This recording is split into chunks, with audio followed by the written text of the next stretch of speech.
M'dzina la Atate ndi la Mwana ndi la Mzimu Woyera. Amen.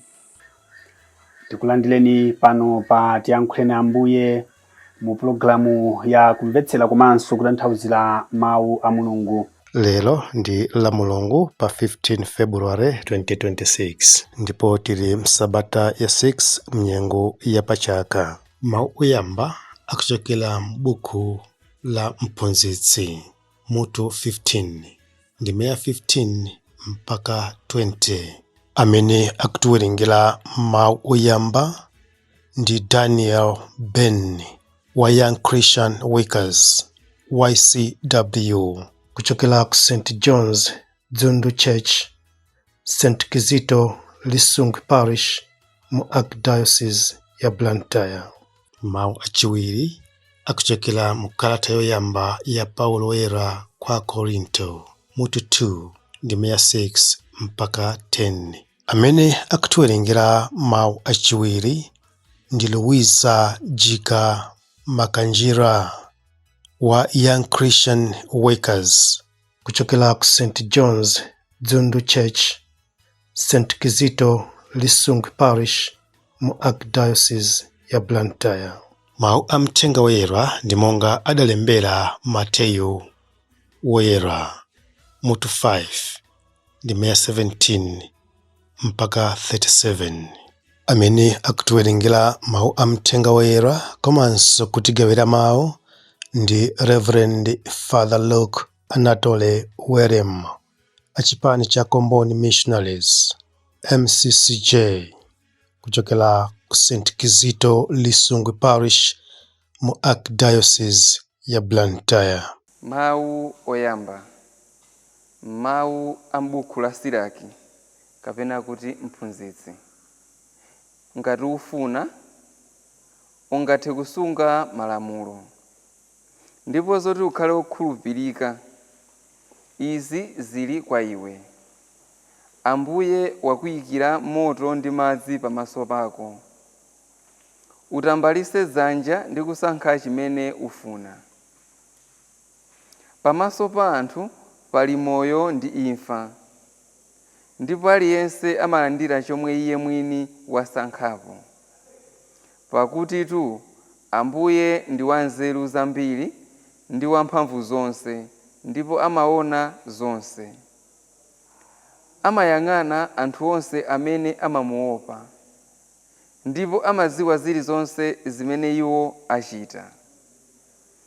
Sadalamule munthu ndi mmodzi yemwe kuti azikhala wosaopa Mulungu, kapenanso kumulola kuti azichimwa. Mawu a Ambuye. Tithokoze Mulungu. Mawu achiwiri. Mawu a kalata yoyamba ya Paulo woyera kwa Korinto. Abale, ndimalankhula mawu anzeru kwa amene ali okhwima moyo wawo wauzimu. Koma nzeruzo si zapansi pano, kapena za anthu oweruza dziko lino lapansi, amene mphamvu zawo zili kutha. Za nzeru zimene ndimalankhula ndi nzeru za Mulungu, zachinsinsi zobisika kwa anthu. Mulungu asanalenge dziko lapansi adakonzeratu zimenezi kuti atipatse ulemerero. Panalibiretu woweruza wa dziko lino lapansi wodziwa zimenezi, pakuti akadazidziwa sakadapachika Ambuye aulemerero pa mtanda. Koma ndi monga malembo anenera kuti zimene munthu sadaone kapena kumva, ndipo zimene munthu sadaganize konse, ndizo zimene Mulungu adakonzera iwo amene ankonda. Ife Mulungu adatiwululira zimenezi mwa Mzimu Woyera, pakuti Mzimuwo amadziwa zinthu zonse kotheratu, ngakhalenso maganizo ozama a Mulungu. Mawu a Ambuye. Tithokoze Mulungu. Ambuye akhale nanu. Mawu a Uthenga Wabwino monga adalembera Mateyu woyera. Tiwerenga uthenga wa Mateyu mutu wa 5 kuyambira ndime ya 20 kulekera 37. Paphiri paja Yesu adati kwa ophunzira ake, ndikukuwuzani kuti ngati chilungamo chanu sichiposa chilungamo cha aphunzitsi amalamulo ndi cha Afarisi, simudzalowa konse mu ufumu wakumwamba. Mudamva kuti anthu akale aja adawalamula kuti usaphe. Munthu aliyense wopha mnzake ali kupalamula mlandu woyenera kukawukamba ku bwalo la milandu. Koma ine ndikukuwuzani kuti ngakhale wokwiyira mnzake ali kupalamula mlandu woyenera kukawukamba ku bwalo la milandu. Chifukwa chake ngati uli kupereka mphatso yako ku guwa lansembe, ndipo pomwepo ukumbukira kuti ndi mnzako uli nawe kanthu, siya mphatso yakoyo ku guwa lansembe komweko, ndipo pita kayambe wayanjana naye mnzakoyo, pambuyo pake ndiye ubwere kudzapereka mphatso yako ija. Mudamva kuti anthu akale aja adawalamula kuti usachite chigololo. Koma ine ndikukuwuzani kuti munthu aliyense woyang'ana mkazi ndi kunkhumba wachita naye chigololo mu mtima mwake. Mudamvanso kuti anthu akale aja adawalamula kuti usalonjeze Ambuye zinthu monama, koma uchitedi zimene udawalonjeza Ambuye.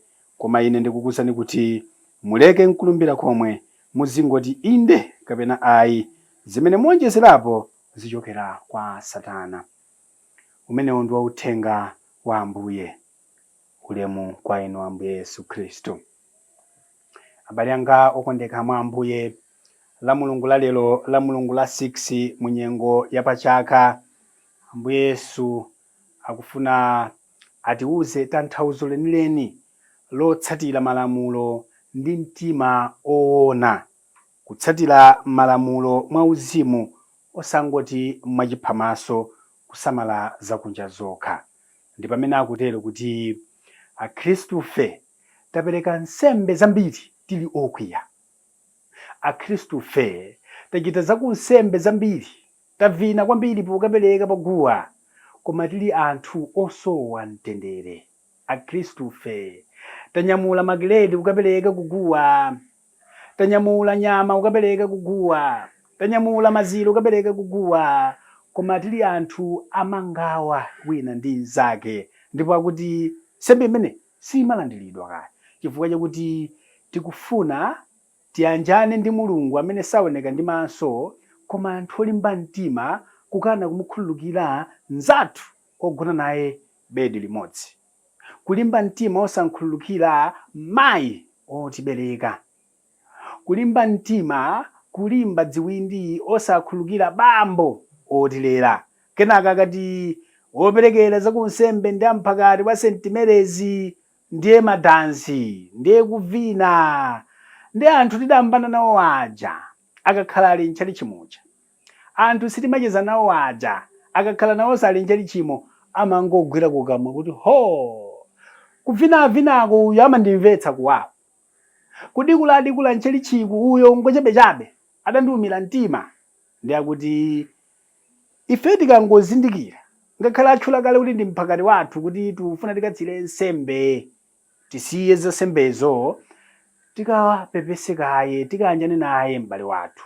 Ngakhale wolakwa sifeyo tikanjane naye, chifukwa tusoweka mtendere kuti mphatso yathu ija ipite mwamtambasale kwa Mulungu amene amapereka mphatso atayanjana ndi Mulungu. Mphatso ija amakhala ngati wayika mu highway, idzingopita mwamtambasale kukafika kumwamba kwa Mulungu, monga mmene idachitira nsembe ya Abele, utsi wake unkapita kumwamba.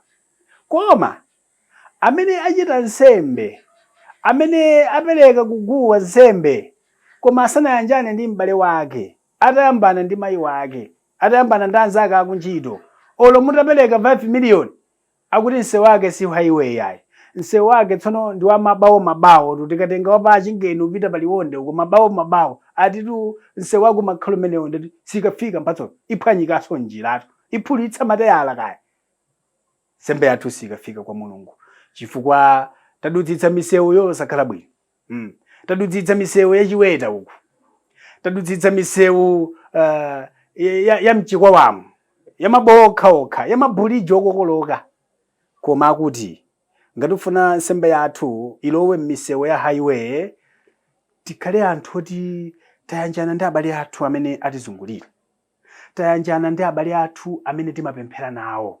Ndithu alipo ena malimba mtima nkusiya mphakati nkumapemphera wina, nkumabwera monyadira ati ndine Mkhristu weniweni, nkumapereka ati zakunsembe, nkumapereka mtulo, nkumapereka chachikhumi. Tayika misewu yokumbika mphatsoyo kaya ikafika itaphwanyika. Mwina zonse ikafika chifukwa ukatenga katundu msewu wa mabambo, katundu chamatayika anthu zonkutola. Ngati apita kwa Mulungu katundu, tiyeni timuyike m'misewu yabwino, m'mahighway abwino, kukonza ubale wathu ndi anzathu, kukonza ubale wathu ndi makolo athu, kukonza ubale wathu ndi acheya amphakati, kukonza ubale wathu ndi ansembe amene dambana nawo chifukwa cha maudindo ndi zina zotero, kukonza ubale wathu ndi anzathu achipani cha ndale. Kunjito kuja tikonze maubale athu. Pena timachita kufika poti ikafika nthawi ya mphakati wathu kaperekera sitikapereka chifukwa choti mphatso yathu deka m'musewu wokumbika wamabambo ka wamavoti hosi. Koma akamapereka mphakati wina ndi ukajoyina nawo nkumakavina, udzazoti ulikale mmanga. Mphatso iyo sikalandiridwa kaya. Akutero kuti Ambuye Yesu ndiunena sini, ndi Ambuye Yesu amene ndi mwini wake wa mawuwa. Kayambe wayanjana naye nzakoyo, pambuyo pake ndiye ubwere kudzapereka mphatso ija. Ndipo Ambuye Yesu sakunena kuti wolakwa ndani. Pena timachedwatu ndi zimenezo. Chimene chimatichedwetsa kuti tipeze mtendere tanjane ndi munthu timati olakwa sine. Tsono ngati olakwa siwe chifukwa chani sumamuyankhula? Ngati olakwa siwe chifukwa chani simugwirana m'mapewa, simugwirana chanza, simupatsana mafuna mtendere? Ndiye kuti iwenso uli mkanthu ndi iyeyo, iyeyonso ali mkanthu ndiwe. Zikutengera mbali zonse. You move a step in, she moves or he moves a step in. Mukumane pakati pa komwe tinomina ngona kuti ase zimachitika. Kuchimwa nkwa munthu, kukhululuka nkwa Mulungu. To err is human, to forgive is divine. Ndi pamene poti abale anga zokula mtimazi izi tilepheretsa kuti nsembe yathu ikafike kwa Mulungu. Ngakhale tipereke nsembe mapuleji 1 miliyoni, mapuleji 5 miliyoni, mphakati wathu uchikugula ng'ombe ansembe akadya akhwasula, tibweretsereni imeneyo tikhwasula, timwera vinyo imeneyoyo, koma sikalowa chifukwa mwayika mu msewu wa mabambo. Kamphatso kamene kangakapite olaja amatipatsa kamchere kacha, amatipatsa ena kapakete kamchere chakunsembe olotsache. Litu kafika nsembe imeneyo chifukwa kuti akuyipereka ali ongoka mtima. Tuongole mitima yathu. Timachita zija nzambiri, timachita zija nzabwino. Nsembe timapereka zija ka chifukwa cha ana, chifukwa cha amasiye, chifukwa cha anthu amene asowa pogona, chifukwa cha anthu oshupika, akapuntha buya, akafucheche, akalungusese, nzabwino zonse zija. Koma ngati tuzichita tisanayanjane ndi abale athu nkumatidandaula, nkumatiseka kumbali kuti tunte anthawi, ndiye kuti palibe chituchita. Zingachuluke bwanji mphatso. Olutapereka thupi lako kuti ali woche, akuti si ukafika sembeyo. Tiyeni nsembe zathu, kulimbikira kwathu, tikuyike mu highway yokhululukirana. Tiyike mu highway yopempha mtendere. Tidzaoneka opusa, fine. Koma tikudziwa kuti ineyo ndeyika pabwino mphatso yakayi, iyi ikafika. Sinayike mukhwekhwerere ombudedzamwe ayi. Tioneka opepera ngati ochimwa kwambiri poti tapepesa, fine, aseke yeuja. Koma kuseka kuja akulamulira msewu kuti mphatso yako ikafike kwa Mulungu. Tioneka kuti ifeyo ndithu sife mamuna ayi, fine. Ndi bwino ndioneke ngati si mamuna, ndioneke ngati mkazi pakati pa gulu ndipepere, koma ndizo zoti bodza ndiupala msewu ineyo kuti nsembe yanga nkaipereka ikafike kwa Mulungu. Kape walero ndi shasha wa mawa, makamaka ukadziwa pamene ukupereka nsembe. Si 100 kwaje imene ukaperekayo, si 500 imene ikafikitse nsembeyo ayi, koma waika mu msewu wotani. Forgive us our sins as we forgive those who trespass against us. Kati chimwira chachikulu kaya chaching'ono, ingo akhululukirani. Chofunika nchakuti mukangokhululuka mwakonza msewu kuti tikafike kwa Atate. Ndipo akuti ame wathu angokhala ame, inde wathu angokhala inde, ayi wathu angokhala ayi. Osawonjezera zina, osachulutsa ma lecturing, osachulutsa kubwebwetuka. Zobwebwetuka zija zimachokera kwa oyipa. choyera nchoyera, chakuda nchakuda, sizisoweka kulankhula kwambiri. Ambuye mawu anu ifeyo amatisangalatsa, koma asangotisangalatsa atiyike mu highway yanu kuti chilichonse chimene timachita, kaya ndikudzuka mmamawa nkumapita mkachisi mwanu, kaya ndikudzipereka kuti ife tidzimane koma mphakati wathu uyende tapereka ndalama, kaya ndikudzipereka kuti project ya palishi kaya mchigayo kaya mweta mbuzi kulikozeko zitheke, sembe zija nzaphindu